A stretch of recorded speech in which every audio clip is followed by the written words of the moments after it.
Right, good morning. Good morning. We've got our early crew here, and then we'll probably have a few more sneak in on us as we go. So, good morning. It is Sunday morning here at Unity of Springfield. Good morning to anyone who's watching us online. What is the date? It's October 12th. This year is flying by. So, this morning we are going to continue a discussion we were having several weeks back now on the book Power Up, which is really just a review of 12 powers, but it had some interesting things in. If you'll remember, it talked about what I found really interesting was talking about the powers as underdeveloped powers or overdeveloped powers and like what that looks like. And that was kind of different information than I feel like we get or have gotten in a lot of other things. And so we had a really interesting discussion last time and thought we would continue with the powers today. So the first one for today is dominion or power. And so this is an interesting, and I'm learning this in the classes as well. So we've probably often heard of it, or more often heard of it, as the power of power. And there's a little bit of, some people are starting to use the word dominion just as much or more as power because our culture has some stuff on the word power that is hard to put in a negative or in a positive. Like some people have a really hard time switching in their mind the word power to meaning something good and yes. And so dominion is easier for some people to say, oh, I have dominion over that. They can take that in and they can feel that more so than the word power. So that's just an interesting thing that I've been seeing in materials. And so the power of dominion or power is the ability to master, dominate, or control, which again, even those words, I found myself catching like some like, dominate, control. But when we strip away kind of what our culture and what society has put on those words, they're not, I mean, nothing is good or bad, right? It all just is. And so to have dominion or power or control is not a negative thing. We just have been given examples in our experience probably where those words were used to describe things that were not pleasant. So it's our conscious authority expressed with responsibility. And from our ego or personality self, we use dominion or power to master a new concept or idea. We can use dominion to control our thoughts and feelings. And so an underdeveloped dominion results in a person who cannot master much. This person may have little grasp of many ideas and concepts, and they may have no sense of control over their life. So just can't seem to kind of be the master of their own destiny kind of thing. They're just always scrambling and struggling. Or they might grasp onto parts of ideas or concepts, but not be able to fully integrate that concept into their experience. And an overdeveloped dominion results in a person who masters new ideas and concepts easily and expects everyone else to be able to do the same thing. And this person may be overly controlling about his or her own life and at times the lives of others. And this person may tend to come across as very vocal or domineering.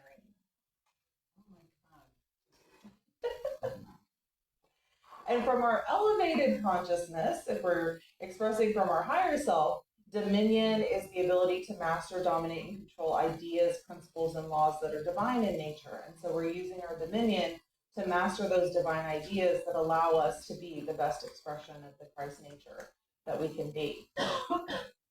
So one of the examples that they use in the book, just like a simple example, where we might not think of it as using dominion, says if we believe that it's difficult to learn geometry, We could use the ability of power or dominion to have control over the belief that it's difficult to learn geometry. And then we would use dominion as well to master the concepts that would help us to learn geometry. Um, and so it's not, I don't know, I think we get really, um, even dominion, power, all of that control piece is, I don't know, in my mind, when I hear control, I really have to think about it and put it in this perspective of control in the sense of just that I am choosing the thoughts that I allow to shape my experience. And it's not that I am being controlling, but we must have control. We must understand that we do have control over the thoughts and the beliefs that we allow to remain functioning in our world. So what do we think? What do we think about dominion and power? I just, one of the words, responsibility, one of the ways that I changed that, so I did, is when I hear responsibility, you need to take responsibility, I just change it to, oh, I need to remember that I have the ability to respond to this. I have the ability to choose. Again, choosing. Oh, that's a good one. Because sometimes that feels, there's something on that too when someone says we got to take responsibility, right? Like because we've maybe heard that in a not so nice way. It's your fault. Yes, or we hear it's your fault. But if you think, oh no, I have the ability to respond. That is my responsibility is to remember that I have dominion over these thoughts. I have dominion over the actions that I can choose. I love that, Wendy. It's beautiful.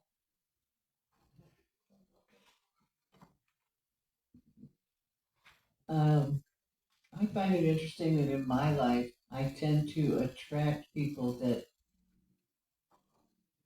use dominion or power in their language, like people that won't shut up. I attract them, and I'm trying to understand what I'm doing with this new idea here. Help.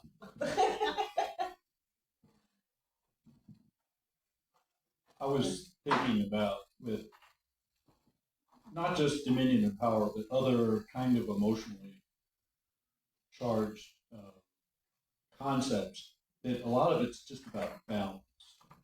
That you can get too attached to nearly anything, run it and make it not be its positive side.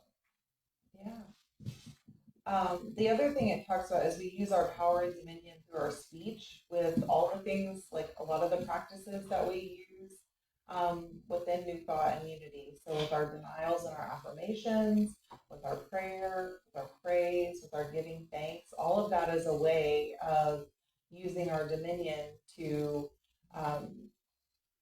control or master those practices and to determine which beliefs we want bubbling up from our subconscious routinely.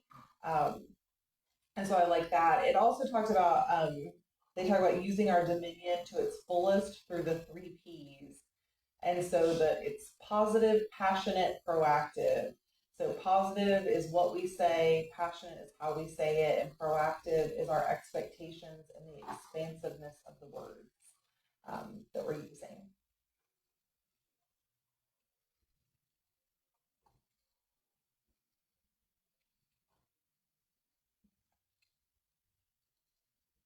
The next one is imagination. And so that's our ability to visualize, conceptualize, and envision. And from the ego or personality, we're using imagination to visualize things. It's from our senses. So it's our thoughts, feelings, and beliefs. And we could use that imagination to visualize a beautiful garden. Or we could use that imagination to visualize how the boogeyman looks to be and what we're going to be afraid of.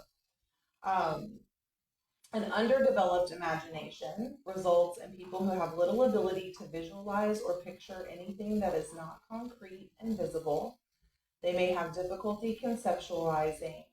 And so the example they gave was a person with an underdeveloped imagination. Maybe that person who has difficulty, like if they're buying a house and they walk in and the people who are selling, if all of their furniture is still there, a person with an underdeveloped imagination may have a really hard time visualizing their own belongings in that space. Or if there's really awful carpet in a room, they may have a hard time visualizing what would this room look like with different carpet in it. They can only see what's there and might choose not to purchase a house that has exactly the space they need because they're having a really hard time in their imagination, like visualizing and conceptualizing something different. Yeah, Lindy. I always see the thoughts. Well, one of the things that helped for me on this was to recognize everybody has a well-developed, amazing imagination, because everything that you're experiencing in your life comes from your imagination. So we all are that. Again, comes just back to the question of, do I want to continue to create with my imagination? And so I don't have to get an imagination. I don't have to make it better. That's a done deal. But just what do I want to use it for? I think this is kind of speaking maybe to people who just are out of practice of using their imagination on a regular basis, or that's not been fostered, like somehow it's just not been fostered. And so it's not that they can't, it's just that they sometimes have difficulty like getting there quickly. Back with what Wendy was saying before was intentionality and choice. Yeah. And then on the other side, a person with an overdeveloped imagination may result in someone who's an excessive daydreamer. They might spend so much time daydreaming, they don't actually ever get anything accomplished. It could also result in obsessive worrying. And this is what I found interesting. They said like a hypochondriac is likely someone with an overdeveloped ability of imagination. And I never thought about worrying and all of that as an overdeveloped imagination, but it made so much sense as I was reading through that that's exactly what it is, because the only way you could be worrying about things that are going to happen in the future or worrying about an illness that you may have based on a symptom is if you have a really active and robust imagination because you are creating a whole world that does not exist in this now moment to worry about. Right? So that was really, I don't know, that just kind of really struck me in that section. That if someone, I never would have said when back in the day when I could worry with the best of them, I never would have said like, oh, I have a really active imagination. I'm a really good worrier. Like I wouldn't have thought about it. Yeah, I wouldn't have thought about it in that. Highly skilled work. Yes, a highly skilled worrier.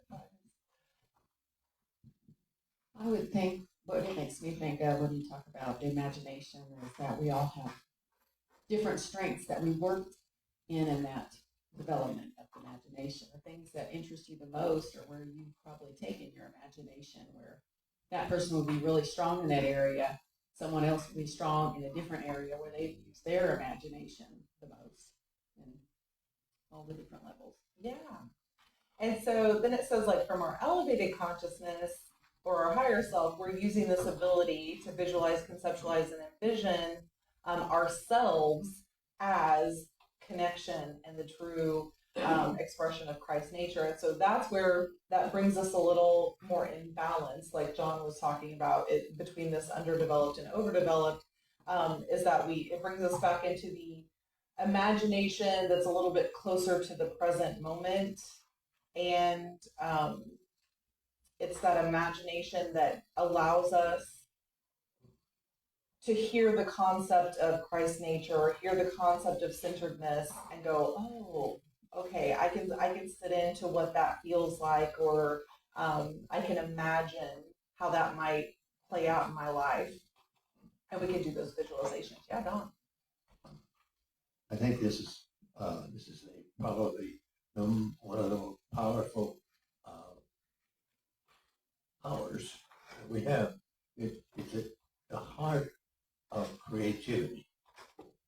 Without imagination, there is no creativity. And we are creators, co-creators. And so that's for me, this is the most valuable one that I can think of at the moment. Yeah. And this, I think I've told you guys before, with the grandkids, we're constantly, when they're like doom and glooming or going worst case scenario, I always say, like, we're going to make up stories. Let's make up happy ones. Like, let's flip this around.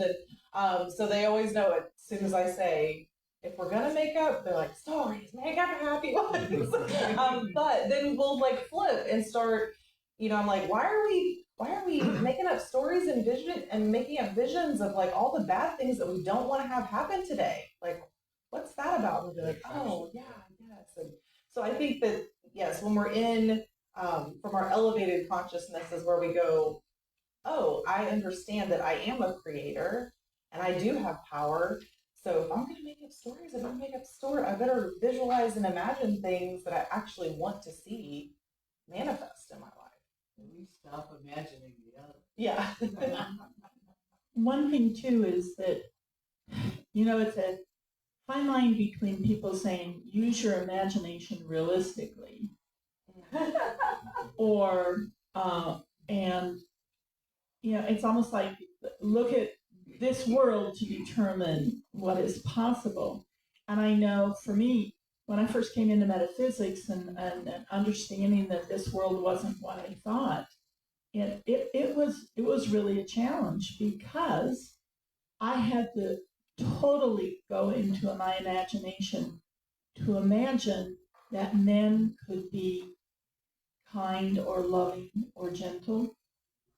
I thought that part of being a man was to be abusive. So, I literally had to negate what I knew. And so I think sometimes metaphysically, that's some of the things we have to do, is say, I don't have to look at the real world to determine anything. And that's another way that, thank you for sharing that. And that's another way that I don't know that I would have at another time thought that was using the power of imagination. But you're so right, it is. If you've never experienced something, but you desire it to be different, or you have hope that it's different, you have to first be able to imagine that it could be different. And then hopefully not hopefully, the universe always says yes, so you'll start getting evidence. But it is the instigator of hope. Yeah. Imagination. Yeah. Yeah. And like I said, I don't know that before studying like the 12 powers in this way, like I wouldn't have said that those were examples of imagination. So, any other thoughts on imagination before we move on?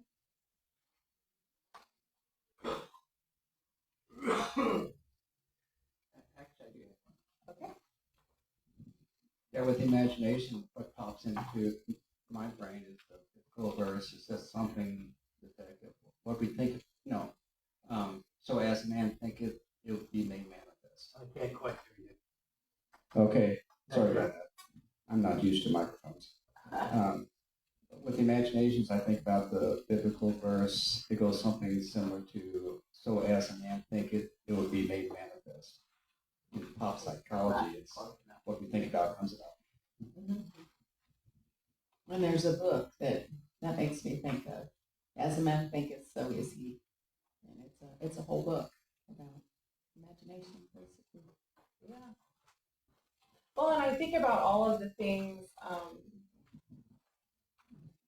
So someone could say, like you said, Wendy, like look around, the world is around you, and yet, how many things have we seen? If we look, well, especially if you look from the dawn of time to now, look at all of the things that someone 100 years ago 500 years ago, 1,000 years ago would have been like, you are wackadoodle if you think you're ever like computers and pockets. What are you talking about? This makes no sense. But as we expand our imagination, we can, lean into the possibility that these things could be in our environment.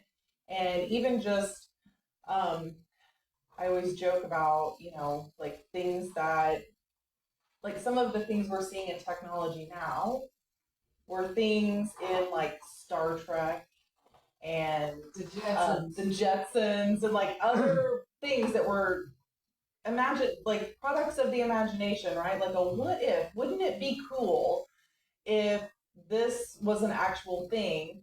And at the time, everyone went like, "Oh yeah, that'd be really cool," but that's not going to happen. Like that, like there was a group of people saying it's not going to happen, but there was a group of people going, "Ooh, wouldn't that be cool? And how do we make it happen?" And starting down the road of like, how do we actually create this? And there's a lot of things that have gotten pretty close. I still can't push that button and order whatever meal I want and have it just like poof in a box on my wall. Or flying cars. But I might see it in my lifetime. Yeah, or flying cars, but we might still see it in our lifetime because they get closer all the time. They do. Sometimes too, imagination isn't about figuring out how to do it or being able to see the right image. Because for me right now, the dichotomy between my spiritual journey in heaven is here now and creating that here now, and my ideas about service and helping those who need help, and trying to find, I can't come up with an idea to make those two work. And so I'm using my imagination to say, what if there is a solution to that? And what if the universe is already working on it and I don't have to do it? And they're going to send everything to me. They're going to give me the ideas. They're going to awaken whatever needs to be awakened. So see, I'm not imagining what it's going to look like because I don't know. Yeah. But I'm imagining all the help that is possible and that it is possible. Well, even just being able to imagine and open your mind that there is a solution, and it like and trust, like, and that's the thing with these powers. We talked about it before. Like they're not in a silo, right? You don't just go, oh, now I'm using my power of imagination, and now I'm using my power of you are a whole being, and so they're often playing together to create whatever it is that you need in that moment. Yeah, John. So when Wendy was talking about the imagining that this help will come, that it'll, that I imagine that when we do that, when we're imagining what we want and really starting to desire into it, that sends energy to some person that's tinkering with figuring this stuff out, mm-hmm. and is giving them the energy and the oomph to just push it over the edge. Yeah, there was a book, Elizabeth Gilbert, Big Magic, I think is what it was in. And she talks about that like the ideas, the divine mind, like the ideas are floating out there, right? And they're like trying to catch the attention of whoever's ready to hear it at the time. And so if we're putting energy into that thought, then it's got a little more energy to try to find the people who are ready to hear it. One of the things that people that come up with those ideas have done is take a nap. When Einstein had a problem that he couldn't figure out, he would set his intention that it would come to him, and he would go take a nap. I think Edison did the same thing. It's being able to, and the yogas in the East still their mind. In the West, we have not learned the art of stilling our mind as well as, because it's trained into the Eastern culture from little tiny kids. But so, our way of doing it is to take a nap. It's just to still your mind so that, and I was talking to somebody last night, and he says, yeah, I got a download. And he says, I don't know if you understand. And I'm going, yeah, that's what it is, because we are attached to divine mind. And we have inherently, which means it's ours, we have all knowledge. And so it's whether or not we grok that, whether we believe it to the point that we can utilize it. And when we do, then we become that conduit through which it flows.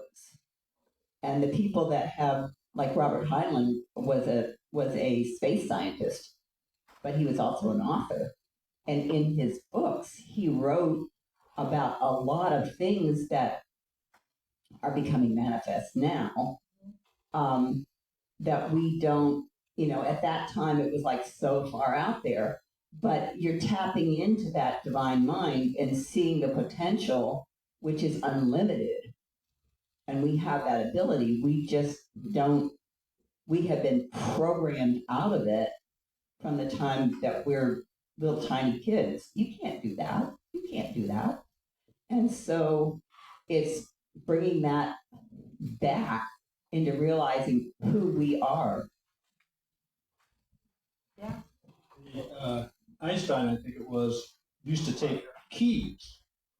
Einstein used to take keys, and he would take a nap, and then just as he fell asleep, the keys would wake him up, and he would be in the state he needed to be using. Yeah. It kind of takes us right into understanding. So that's our ability to know, perceive, comprehend, and spiritually see.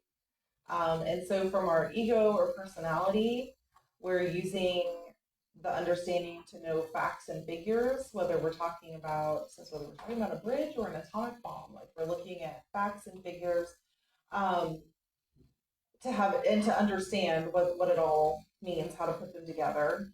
An underdeveloped understanding results in a person who has difficulty comprehending and knowing easily, and could result in a diminished ability to perceive beyond the literal.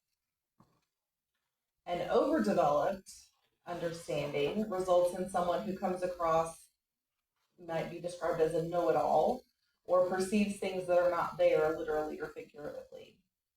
So they're like overthinking, over understanding, over perceiving. And then from our elevated consciousness, we use understanding to know, comprehend, and see ideas, truths, and principles that are divine in nature, which allow us to comprehend our true Christ nature. And understanding grows from intellect to spiritual insight.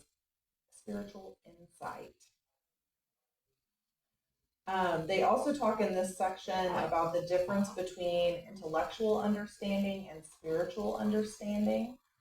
And so they describe intellectual understanding as based on the relative realm and gained mostly through our experiences, and say that it can also be subject to temptation to be used for selfish ends. So that's where that ego part comes in from our intellectual understanding. And I think they're talking about, we can use our understanding of something to maybe manipulate situations or manipulate other people. And then spiritual understanding is rooted in oneness and the absolute realm. And it's gained by investing time in the silence and being attuned to listening. And it transcends our intellectual understanding always. That's about that.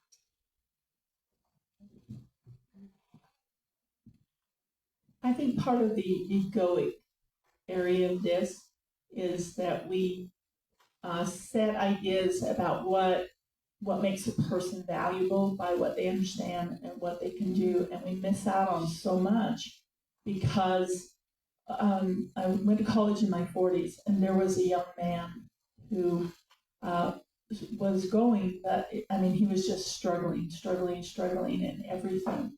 But when we went to the computer lab, the computer people were like, they would gather around him.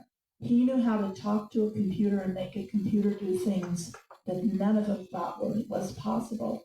But he ended up getting a job for disabled people because he didn't understand math. He didn't understand the things that make you valuable as an employee. And somebody missed out on something amazing because they didn't value the understanding he had. Yeah.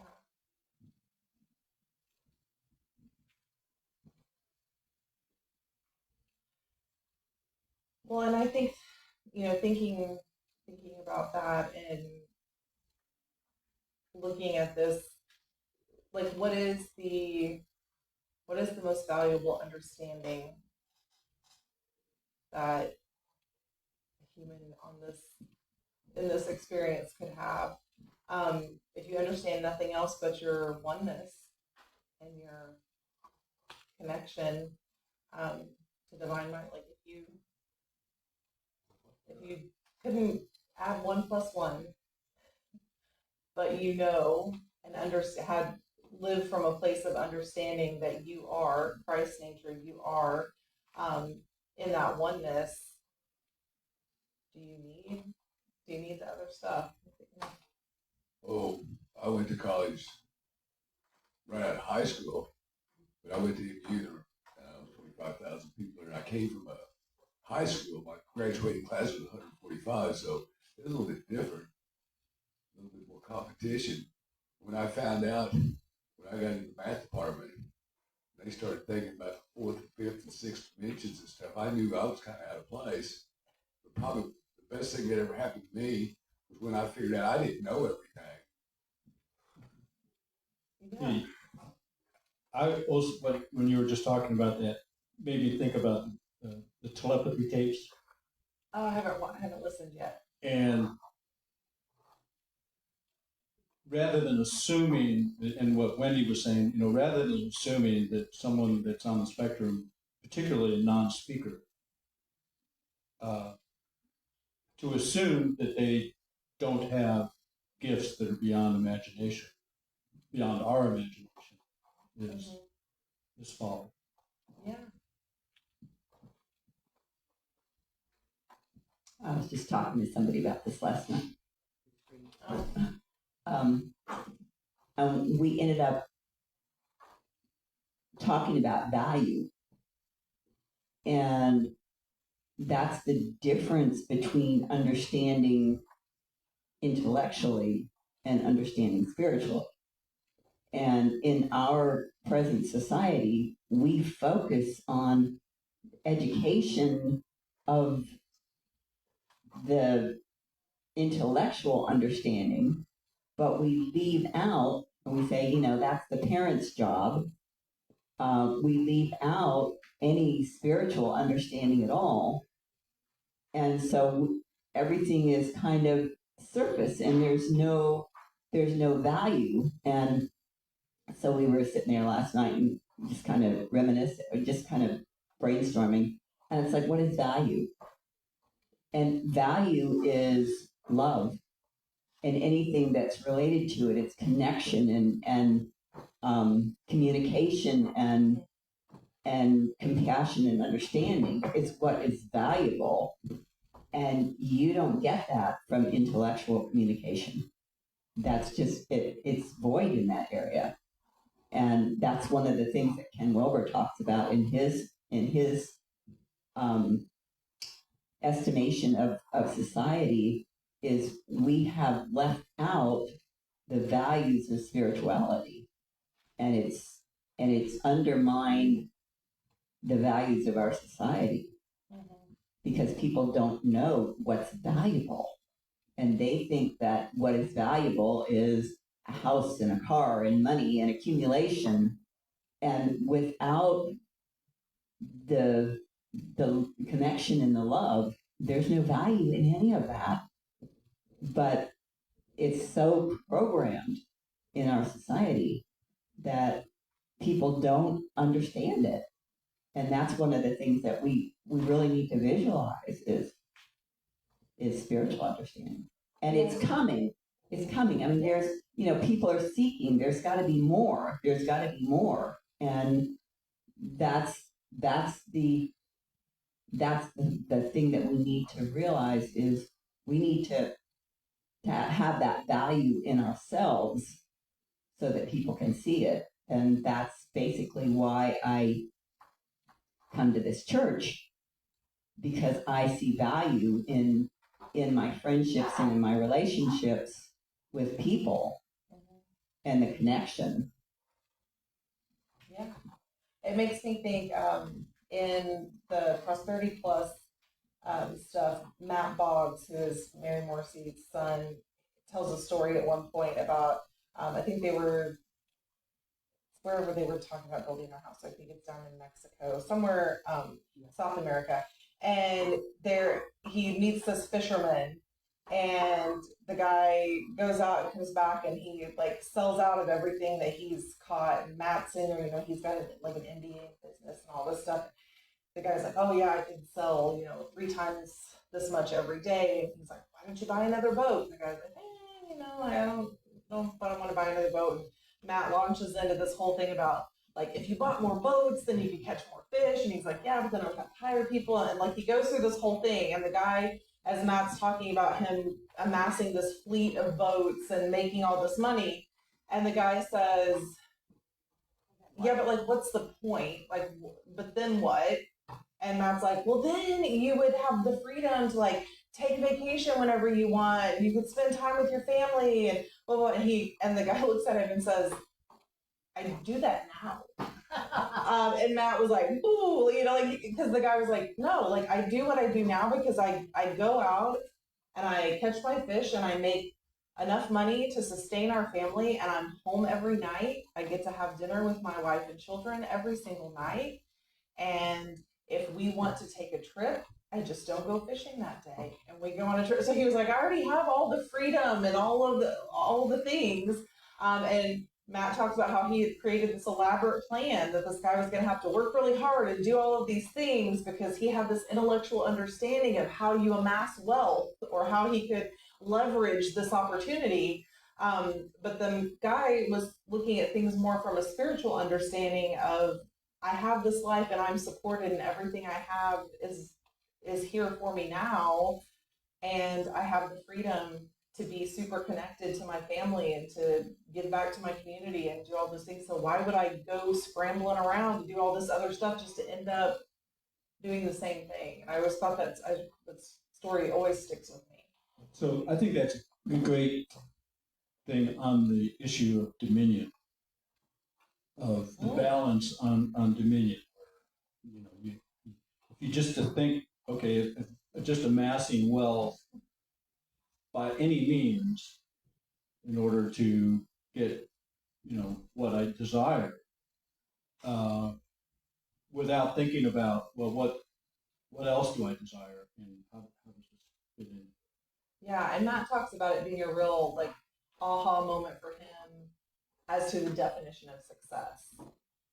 And so again, like if we want to look at it from this power, the fisherman success was defined in more spiritual understanding terms.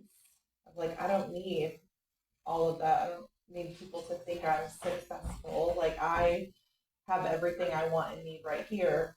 And Matt was more in an intellectual, like, oh, but we could do this, and business-wise it would make sense, and I could help you with spreadsheets and business plans. You can get a loan, because that was part of the plan. It's like, oh, you can get a loan, and you can get, and the guy's like, that sounds like a lot of stress and worry. Like, I don't have to do all of that right now. Why would I want to put myself in that position when I get to be like out on my boat, just being with the ocean and doing my thing and not out there worrying, oh my gosh, what are all the other boats doing and how am I going to pay that loan back?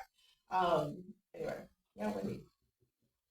So, 2 of my children passed, and when my son passed, there were irregularities and things that caused where I was getting ready to really do battle in this world with some real destructive stuff. And my son's spirit came, full body manifestation. And he said to me, Mom, all of that is a waste of your life. He said, only love goes on and that's all that matters. And that was prior to learning these things. And what I recognized that he was also saying, it's like sometimes it seems like that the solution for things is an old understanding that says you have to go to battle, you have to fight against bad.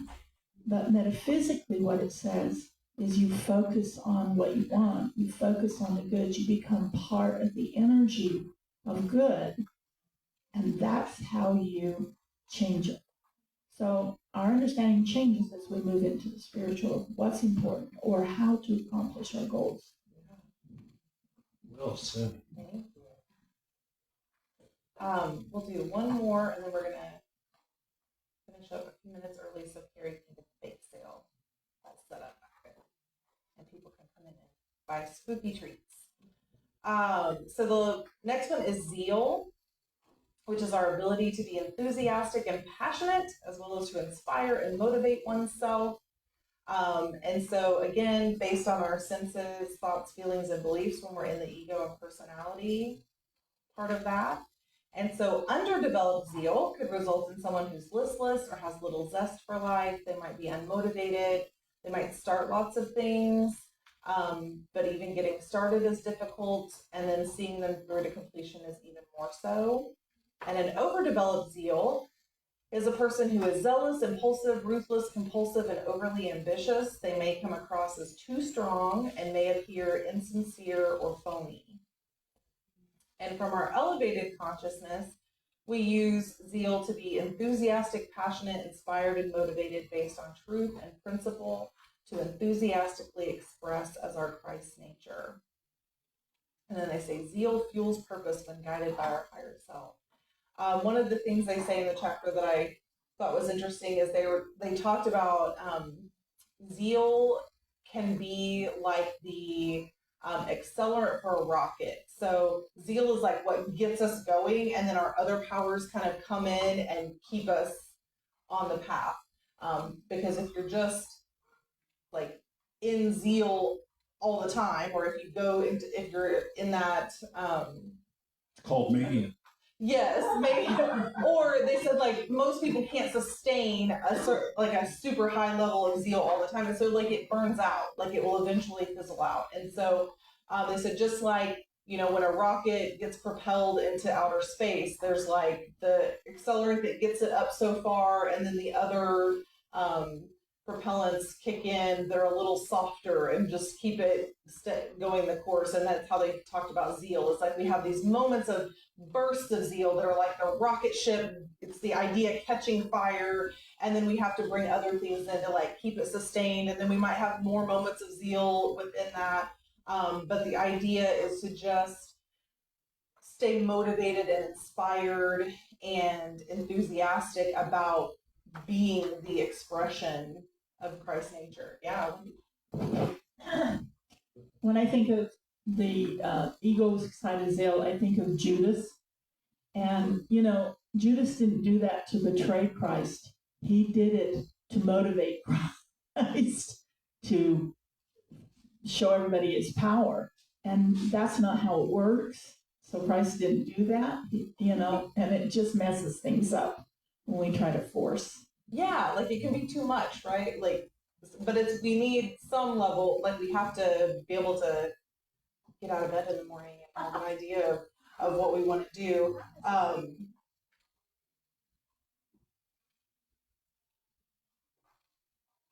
was going to say, I thought they maybe used that example in the book, Wendy, but they used the example of Paul and how he had gone on his very zealous targeting of the followers of Jesus, and then it flipped into the other direction.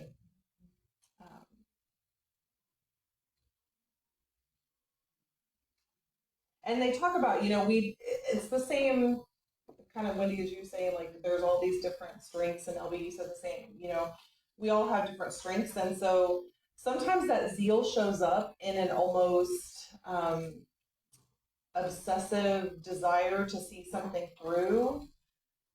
And like if it's used with other powers, that's a really productive and useful thing. Like there's a lot of things in our world that we wouldn't have if someone hadn't had the zeal and the strength and the faith and all of that put together to like see an idea to fruition or to stay focused on something until the solution came through into my mind. Anybody have anything else to say about zeal?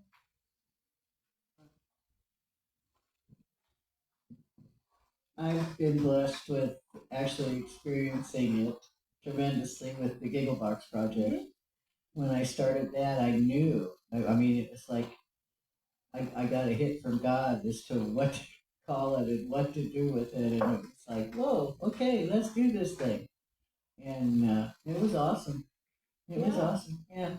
And you know, we lasted until COVID came, and you know, but and recovery from that has been interesting, but the feeling of the zeal was incredible. Yeah. And we all know the quote, I just saw it, I don't get it, I can't get it word for word. There it is. I fairly sizzle with zeal and enthusiasm, and I spring forth with a mighty faith to do the things that need to be done by me. That's Charles Fillmore. And so I think we'll end there today so that they can get their stuff set up. But really just, we might do this one more time and finish out the powers and then have the conversation about everything working together. I just think, some of this, the Unity basics and the things that just as we go deeper, as we hear it each time, we catch something different, we think about something different, we maybe are at a different place. Or we're like, oh, I really needed to hear about zeal today, or I really needed to hear about understanding today. And so I think there's a lot of value in, I know I get a lot of value from doing it. Sorry, that was awful. And so I hope you guys enjoyed it as well. I love the conversation. Thank you all for participating, because that's what makes this Sunday morning class so special, is to get to learn from each other and be in this space. So love it. So announcements. Carrie Kugler is hosting a bake sale this morning, sweet eats and spooky treats, in between service and after service. All the money raised is going towards the HVAC special project. Come here in the stillness this evening and every Sunday evening at 6 p.m. for group meditation. Whether you're new or have been meditating for years, everyone is welcome. Tomorrow is a federal holiday and the church office will be closed. The Navigating Grief group meets the second and fourth Tuesdays each month, and the next meeting is this Tuesday at 6 p.m. Anyone experiencing any type of grief is welcome to attend.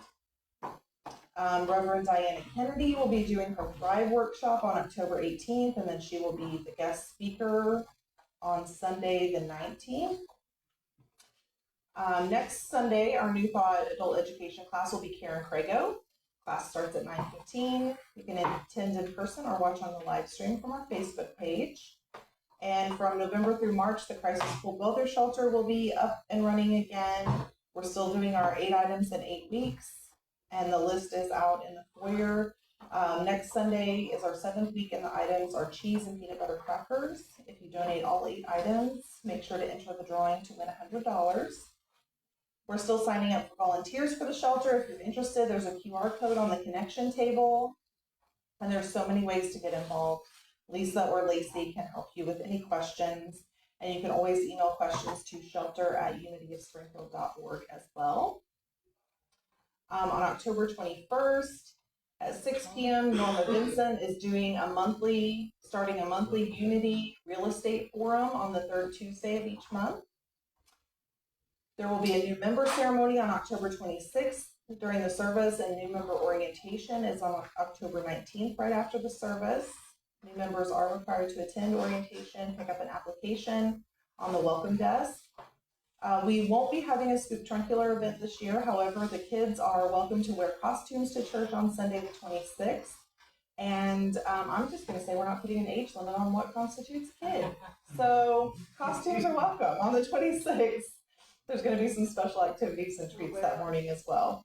And then save the date, our fall yard cleanup is happening Saturday, November 8th. And if you can lend a hand, please sign up at the connection table so we can get our grounds looking beautiful again. And that's a lot of announcements. So, all right, we will be complete with that and we'll circle up in the back.